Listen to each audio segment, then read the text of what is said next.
Welcome back, everybody. I think I have to congratulate all of you for making it to the third and final installment of Yellowstone National Park. Part of me wants to apologize. Well, you know, I'm sorry, but not sorry. You just can't do Yellowstone in a 20-minute episode. Doesn't do it justice, not even close. Now, as it's been previously noted, we decided to split the park into 3 parts over 3 days, which forevermore I will simply refer to as the south section, the east section, and where we're going today. We're going north.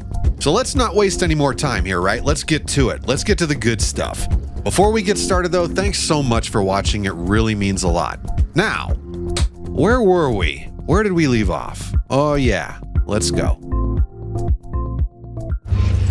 As you can see, I skipped all of the traditional morning stuff and we went right out into the field once again. And I forgot my sunglasses today, so I'm going to be a little squinty. That's okay. We are at Artist Paint Pots. We're going to check this, our first stop of the day for, God, what day is it? Thursday. Yeah.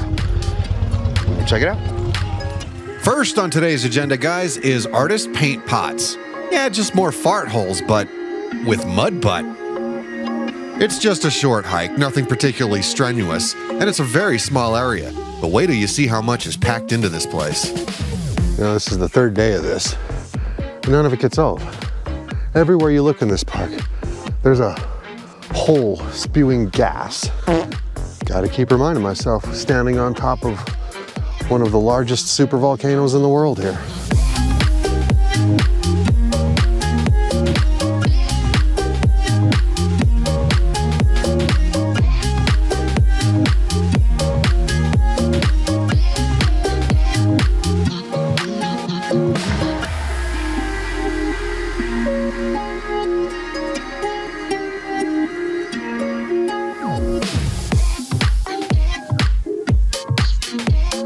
Those were cool. Heading back down now. I don't know if there's any more mud pots along the way, but those were pretty cool. Worth the stop. Looks like some kind of milk bath, right? And weirdly, this is the only place in the park I ever saw pools like these.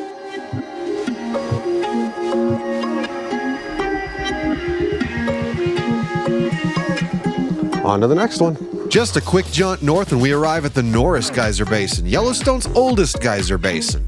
How they know that? I don't know. All right, we are at the Norris Geyser Basin now. Busy as hell. Took us a little bit to find some parking, but now we're cruising down and we're gonna let you in on a little secret. I think we're gonna go see some more geysers. So if you're triggered by warning signs depicting the gruesome death of children, probably shouldn't come to Yellowstone.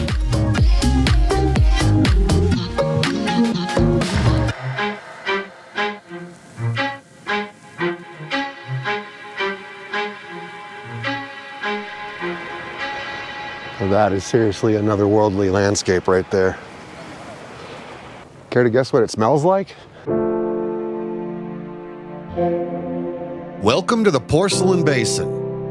Pretty easy to see how it got its name, but this place is a wasteland. It was a bit oppressive. This was the warmest day since we got there at about 80 degrees. Combine that with all the heat rising from the ground, the steam, the sun beating down on us, no shade, the thick scent of sulfur in the air. It was just oppressive. Now I'm triggered. But still insanely beautiful in its own weird way.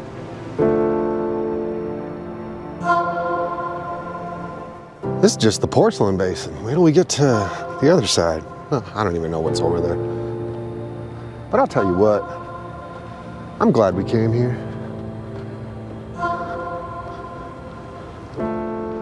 So much nature. What a stupid thing to say. There it is. There's my t-shirt design. So much nature. Journeys by Jay.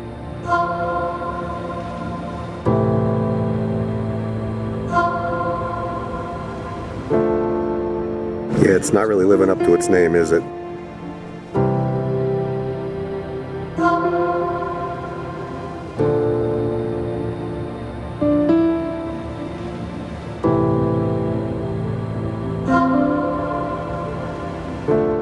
The west side of the Norris Basin is known as the Black Basin. Let's check it out. On the Black Basin now. Just really another alien landscape. I think I might have to fight a gorn out here or something.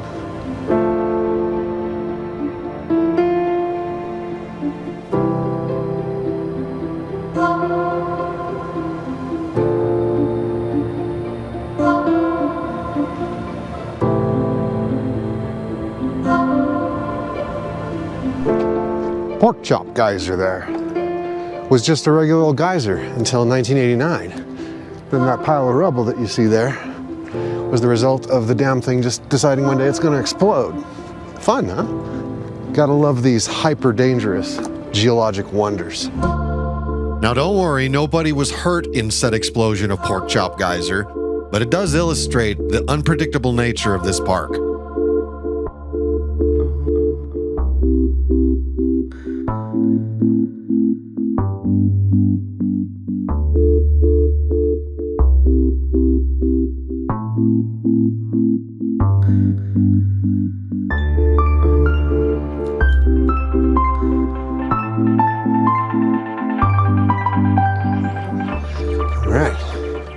Working our way up to Steamboat Spring. You said you know this one? Huh. I don't know this one. This is Steamboat Geyser. It's the largest active geyser in the world. Eruptions of this geyser are pretty few and far between, and as always, completely unpredictable.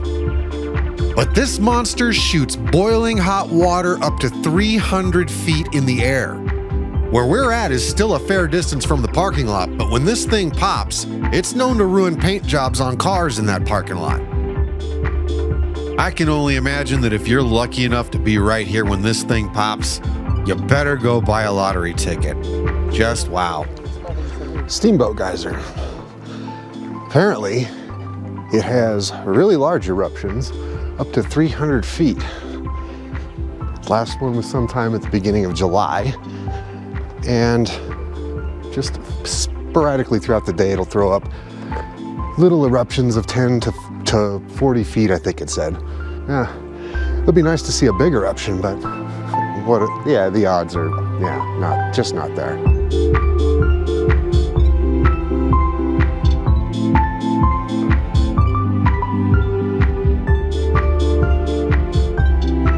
Well, and that concludes our tour of the Norris Basin. We've made it back to the top of the trail, but there's one more stop I want to make. I want to see their little museum up in here. See if they got any interesting tidbits of information that I can share with you. But that was cool though. I've got my fill of sulfur for a little bit now. After this, I think we're gonna go find some picnic grounds. Hey, this little museum's pretty nice. I mean, it has everything you'd expect from a little visitor center. It's got the history of the area, explanations of what you're looking at and so forth. But if you're a late in life science nerd like I am, you really appreciate these kind of things to let you know what you're looking at, how it happened, what's the story. Well, back at the car, and I've lost my whole party. Yeah, just sacrifices to the volcano, I guess. No, really. I was in the museum, I turn around, they're not there anymore. I'm wandering around all over the museum again, not there. Checked by the bathrooms, not there. So I just came back to the commonplace. Let's see how long it takes them to figure it out. Well, it took a few minutes, but we all found each other. Anyways, now it's time to head north, going to Mammoth Springs. Gonna hang out there for a little bit and then possibly going to Gardiner. But first things first, lunchtime. We're at the funniest example of false advertising I have yet to see in Yellowstone Park. We found a picnic area because we're gonna have some lunch before we head into Mammoth. And we find this Beaver Lake picnic area. And we pull in and there's no lake and there's no beavers. None of the above.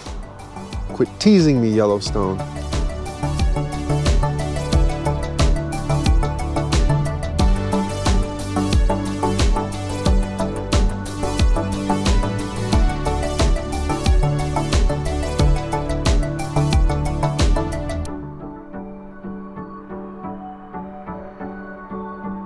Mammoth Hot Springs. And boy, it was an adventure trying to get into this parking lot. But word to the wise, just be patient. That's all you got to do, be patient. Okay, Mammoth Springs is a little weird. For the most part, it looks like most of these springs have dried up and just left their indelible mark on the earth forevermore. But when you do find one that's still flowing, it is really, really something. That's the funniest way I've ever heard it described. An infinity pool of death. What's happening here is these hot springs full of minerals are pushing all these minerals up with the water and then depositing them around them, creating these beautiful and often surreal structures. My daughter just said it looks like ice cream. Now I want ice cream.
I thoroughly enjoyed that one.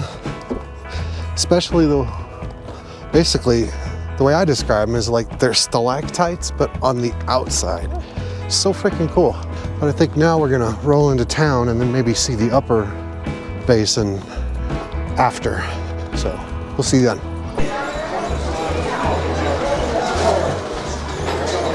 Okay, Mammoth Springs General Store. Pretty much the same as all of them, but we're gonna have a look anyway.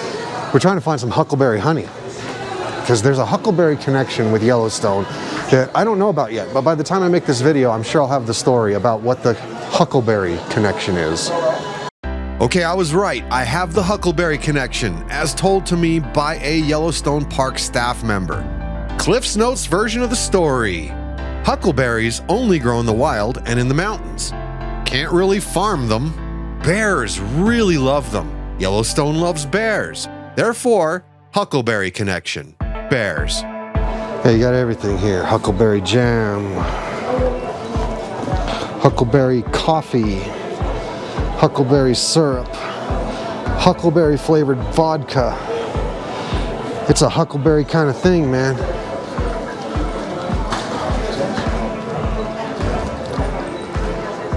Oh, is that huckleberry chapstick? Yep. Huckleberry lotion, huckleberry cookbook. Did you find any huckleberry, But no huckleberry honey.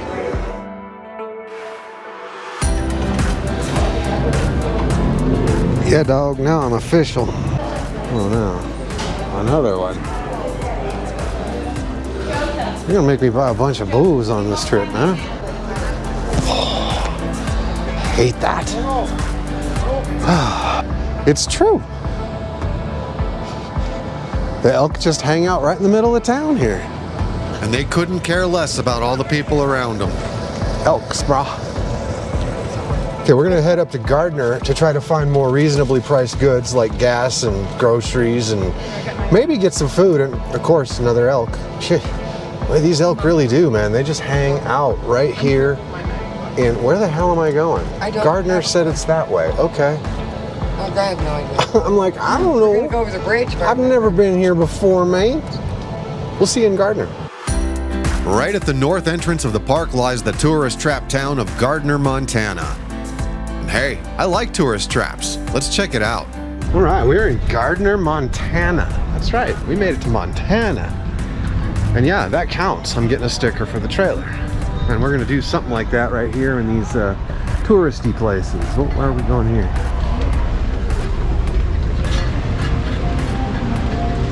Yellowstone. I'm trying to find something Montana. I mean, so far, this is, well, you know me. year is... That might be.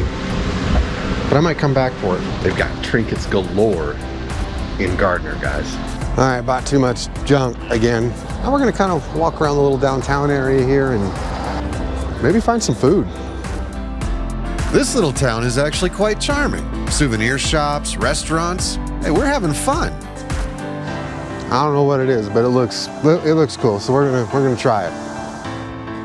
Cowboys Lodge and Grill, home to what would become the most delicious buffalo burger I've ever eaten in my life. I have had many a buffalo burger in my life, and in my experience, they're usually pretty dry. Well, my compliments to the chef, because that's about to change. Well, this ain't a bad seat.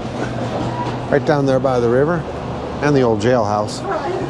We're just waiting for our food, got the little buzzers, and we're kind of soaking up a little bit of Montana. I think spend a little bit of time here, at least so that when we put that sticker on our camper, we can actually be like, yeah, we spent a little bit of time in Montana. We've got a dizzy buffalo. Oh my. I'm using your Look at that. fly away. Yeah, I'm telling you, man, the dizzy buffalo. Get one. Juicy and covered in fried cheese. I couldn't even film myself eating it because that would have been considered porn. Well, that was pretty darn tasty. And I'm gonna dare say the best tasting buffalo burger I've ever had. Probably didn't hurt that it had a big, huge slab of fried cheese on it.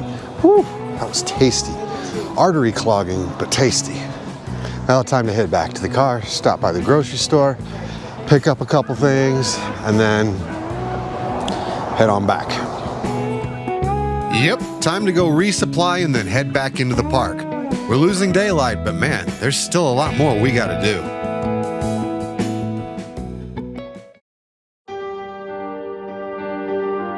Well, you knew I was coming here, right?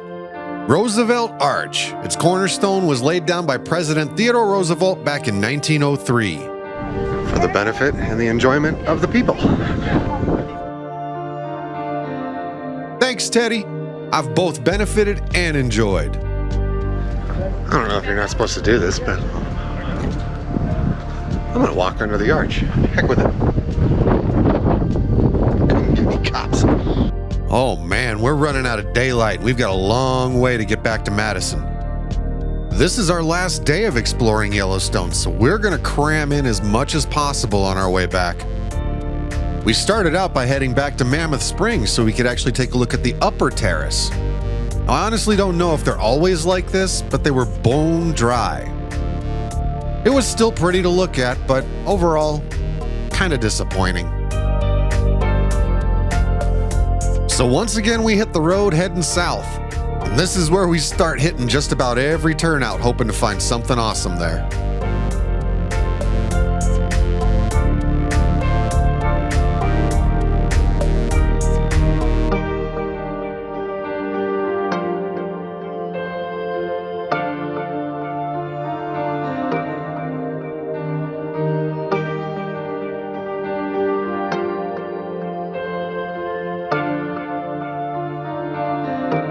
Aren't you pretty?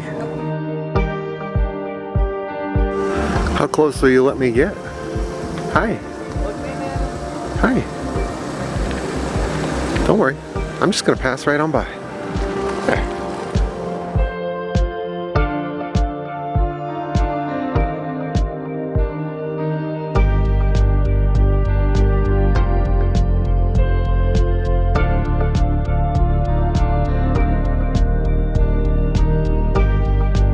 So that deer on the left?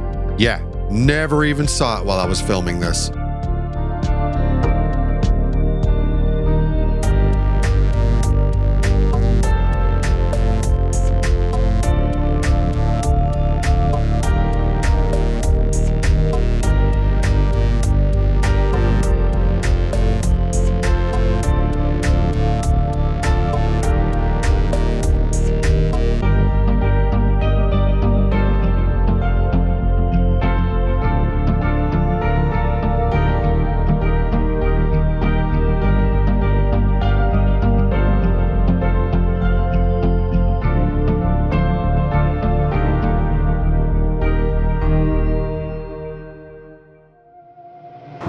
There she is. The girl's getting rocks again. Rocks. I'm gonna have 200 pounds of rocks. This was a bad idea. Never was Jackson in the plans, but here we are. You can't come to Grand Teton and not stop by here.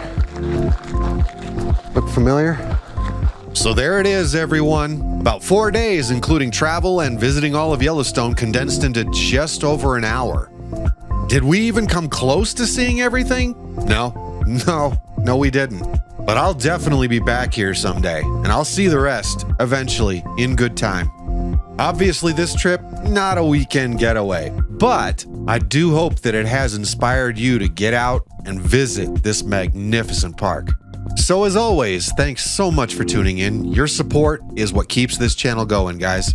If you haven't already, please hit that like and subscribe button and share with somebody you think might actually kind of dig this. For that more interactive experience, be sure to follow us on Facebook and Instagram. And until the next time, safe travels, happy camping, and cheers.